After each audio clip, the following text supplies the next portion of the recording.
सूचना के आधार पर कार्यवाही करते हुए इस्लामपुर थाने की पुलिस ने इस्लामपुर थाना के गुंजेरिया इलाके में कुशाल मंडल नामक व्यक्ति के घर पर छापेमारी की। मिली जानकारी के अनुसार इस छापेमारी में भारी मात्रा में गांजा के साथ एक महिला को भी गिरफ्तार किया गया है। पुलिस सूत्रों के अनुसार गुंजेरिया बाजार क्षेत्र निवासी कुशाल मंडल लंबे समय से मादक पदार्थ के कारोबार में संलिप्त था और शिकायत मिलने के बाद तथा गुप्त सूत्रों से मिली सूचना के आधार पर गुरुवार रात उसके घर पर छापेमारी की गई और करीब 21 किलो 500 ग्राम गांजा बरामद किया गया। बता दें कि घटना की खबर फैलते ही इलाके के लोग कुशाल मंडल के घर पर इकट्ठा होने लगे। वहीं पुलिस ने गांजा जब्त कर लिया और व्यक्ति की पत्नी को गिरफ्तार कर लिया। हालांकि महिला का दावा है कि कुछ युवकों ने उसे अपने घर में गांजा रखने को कहा था, लेकिन वह युवकों के नाम या पहचान नहीं बता सकी। आपको बता दें कि घटना के बाद पूरे इलाके में हंगामा मच गया है। स्थानीय लोग कुशाल मंडल की हरकतों से स्तब्ध है। फिलहाल इस्लामपुर थाना पुलिस ने पूरी घटना की जांच शुरू कर दी है। আইনের চোখে ধুলো দিয়ে বেরিয়ে না আসতে পারে এদের জন্য দৃষ্টান্তমূলক শাস্তি হয়, এই জিনিসটা পুলিশ প্রশাসনকে নিশ্চিত করা উচিত। বড় আজকে যে যার বাড়িতে উদ্ধার হয়েছে তার নাম কি এবং তার ব্যাকগ্রাউন্ডটা কি আছে একটু যদি বলেন। দেখুন, বিষয়টা হচ্ছে যে মহিলাটার নাম তো আমার ঠিক মনে আসছে না, পুরুষ মানুষ জেনের নাম, ওর নাম কুশল। আমি এই এলাকায় বড় হয়েছি, এখানে আমি জানি যে ওর একটা ছোট্ট সেলাইয়ের দোকান আছে। এরকম না যে নতুন কাপড় ও বিক্রি করে, ও বেচারা তো দেখলাম যে পুরনো কাপড়, ফাটাচেরা কাপড় সেলাই করে বিক্রি করে, সেলাই করে এবং ওটা দিয়েই তার ঘর চলে এবং খুব এই নিরীহ লোক। যখনই বিভিন্ন জায়গায় ওকে দেখি খুব শান্ত স্বভাবের লোক।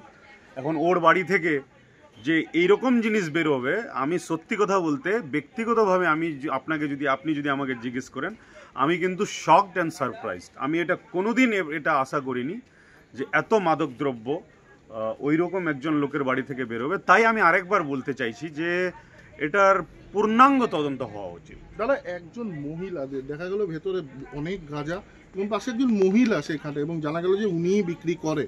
তো এতদিন ধরে আপনার তো বেশি দূরে বাড়ি না, গুনাক করেও বুঝতে পেরেছিলেন?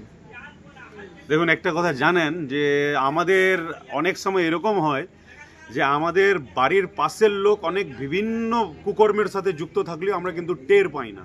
কারণ কি বলুন তো, আমাদের সিক্স সেন্সটা সেদিকে যায় না যে না এটা হতে পারে না, এ করতে পারে না, ঠিক আছে। তো এরকমই ব্যাপার যে আমি এইটা আমার মহল্লা পাড়া, এখানে যে এই ধরনের ঘটনা ঘটবে বা এই ধরনের ঘটনা বিগত দিনে ঘটছে, সেটা সত্যি বলতে কখনোই আমার ইসের মধ্যে আসেনি। তো এখন যেটা জানতে পারলাম, আমি সে আমার বাড়ির পাশে হোক বা যেই হোক না কেন, যে আইনের বিরুদ্ধে কাজ করবে, এই ধরনের কাজের সাথে যুক্ত থাকবে, তার বিরুদ্ধে একদম চরম দৃষ্টান্তমূলক পদক্ষেপ নিয়ে তার শাস্তি হওয়া উচিত, এটুকুই বলবো। না, আপনি একটা কথা বললেন যে একদম নিরীহ মানুষ এত হিউজ পরিমাণ গাঁজা তার বাড়িতে আসলো কি করে, তার মানে নিশ্চয়ই এর পিছনে কেউ আছে। আমি যার কথাটা। Bureau report, PVTV news. সঙ্গীত শিল্পী প্রিয়াঙ্কা লাহার উদ্যোগে দুর্গাপুর সিম্ফনি মিউজিক একাডেমির তরফ থেকে দুর্গাপুরের বুকে আবার আসতে চলেছে সুর সংগ্রাম সিজন 2। তরুণ প্রজন্মের জন্য এক দারুণ সুযোগ। যাদের গলায় আছে সুর, মনে আছে গান, তাদের জন্য এই প্ল্যাটফর্ম। নিজেকে প্রমাণ করার এটাই সুযোগ।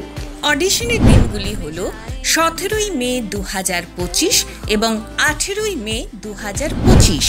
17ই মে শুধুমাত্র লিটল চ্যাম্পের জন্য, বয়সীমা 8 থেকে 14 বছর অবধি।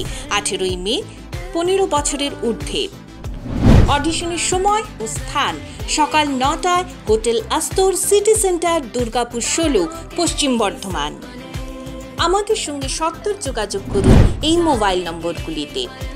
Mister Amitabh 8918342998, mister Subhajit 7031310560, mister Amit 9635056452। এখানে কোনো প্রবেশ মূল্য লাগছে না, তাড়াতাড়ি যোগাযোগ করুন। সুর সংগ্রাম সিজন 2।